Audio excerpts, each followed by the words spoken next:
Hello and welcome to the Center for Victory podcast of Your Best Day Yet. Here at Center for Victory, we're here to help unlock, reinforce, and enrich relationships through personal and professional development.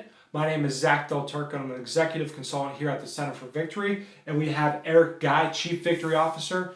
And we're talking about, in the month of December, vision, specifically 2020 vision. And today we're going to be talking about create who you are.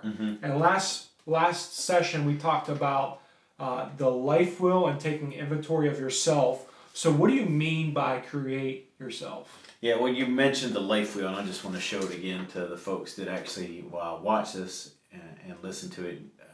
Really, we didn't create this. This is just a life wheel, but taking inventory of your life, and as you go into your new year. I mean, you don't have to have a new year to do this, but just many people do. Think about what you want your career to look like, financial look like, home life to look like, your relationships, social, mental. What are you going to do? Whether it's read a couple books or whatever that is. But what I mean by creating yourself is it's such a great question because and we see this a lot. But I'll start with a quote by George Bernard Shaw. He says, "Life isn't about finding yourself; it's about creating yourself." A lot of people come in, even a lot of people that we coach, and they like that whole getting into who I am and what I'm motivated by and how I see things and this and that, and really finding out who they are. I think the hardest step and where people fall off that I've seen is that creation piece. Is okay, what do I need to do to go to the next level? And it becomes tricky for most people, and people get scared, they back down. A lot of times they'll quit, and sometimes they'll quit in the middle of the creation, especially, believe it or not, if things are going too well. And I'll never forget this. My first run-in, this was years and years ago, almost 20 years ago. So I was doing some therapy and some coaching, and I had a young lady come in. So this is probably back in 2002, 2003, somewhere in there, because I know what had triggered the mental health issues for her was 9/11. Oh. Okay. And she came, and when she came, the first time she came, she had to have somebody bring her to the office because she physically couldn't get out of that group home she was in. She needed somebody to bring her to the office. And about 6 months in, she was coming regular. She was doing a lot of great stuff, accomplish, goal, accomplish, goal, accomplish, goal, accomplish. And all of a sudden she walks in one day, and I'll never forget it. And she said, "I'm done." She's like, "The books I read say I can't get better, so I'm just going to stay like this." And she walked out. Like, there was I was like baffled. I'm like, what is going on here? But then, as I started to do more and more of it, I've never seen it that drastic, but I've seen people struggle with it in their mind that drastically because of the fear associated with things, of old conditioning. Some people, they have to give up their old identities.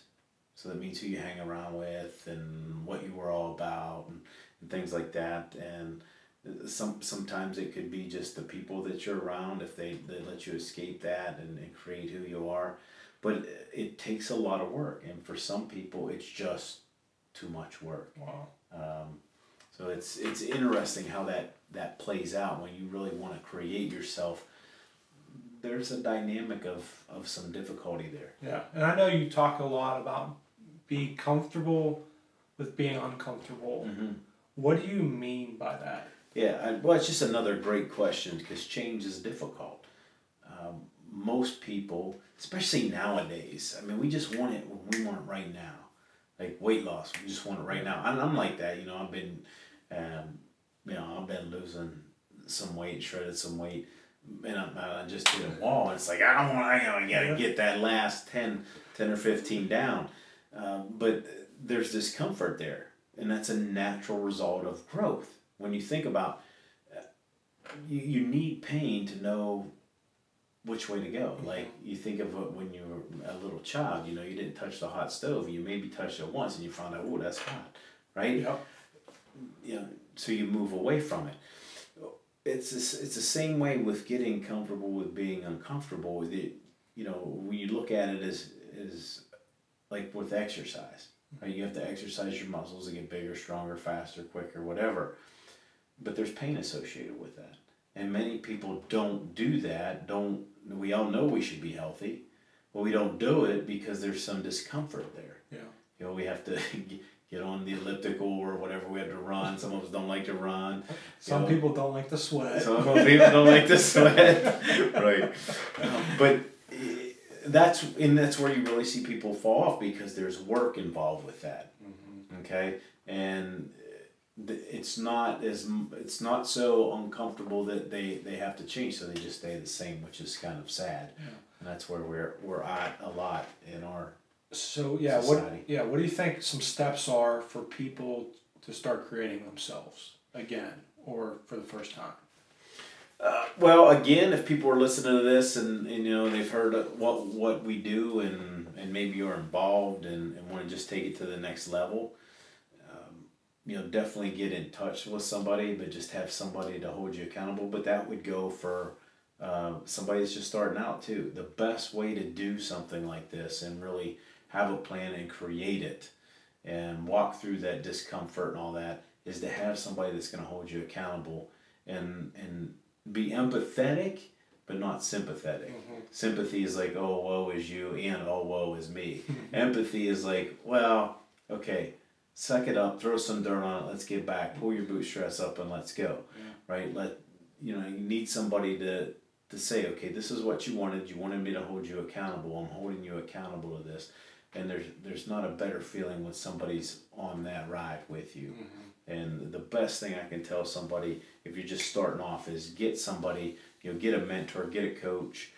If you don't know where to start, obviously reach out to us, but get somebody that's going to push you along. So as we kind of finish up today, like we do every podcast, What are some bullet points, some action steps that people could take to really create themselves? Well, one, know. We talked about the life wheel and things like that. So know the plan that you have and stick with it, get focused on it, but move towards create. As you're doing that, as you're moving towards that creation, be honest with yourself. Be honest with the downs and the ups and things like that, but get okay. The third thing is get okay with being uncomfortable. Right, it's a huge piece that you need to be aware of and that you need to do. You can't get better without it. You have to exercise that muscle. Number 4 is again, find yourself a good mentor, a good coach, somebody that's going to hold you accountable.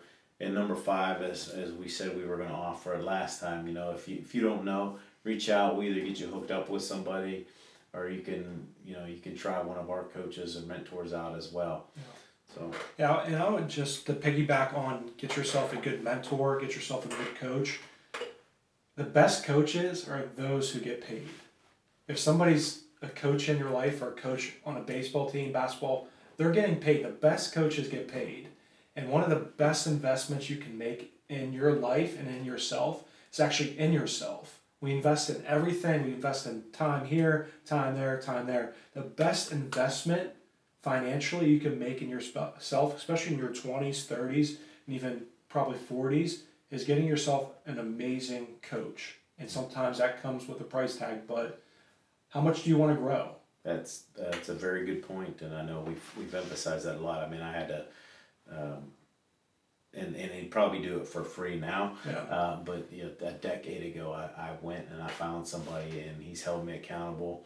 I get really upset with him sometimes because he holds me accountable. But he's just a great person. But he listens to what I say, and he pushes me towards that. But it does come at a price, but it is paid off in spades for me. Yep.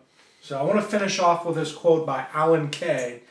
He said this: the best way to predict the future is to create it. That's really good. So thank you guys so much for staying tuned of the Center for Victory podcast of Your Best Day Yet. Hit that like button. Also hit that subscribe button. We would love for you to check out our other videos, and when we post new ones. Also, leave a comment in the comment section below of things that really stood out to you. How are you creating yourself? You can also find us at centerforvictory.com. We would love to connect with you. And we always finish with this. And it says, quote, wherever you're at, whatever you're doing, make this your best day yet. See you later.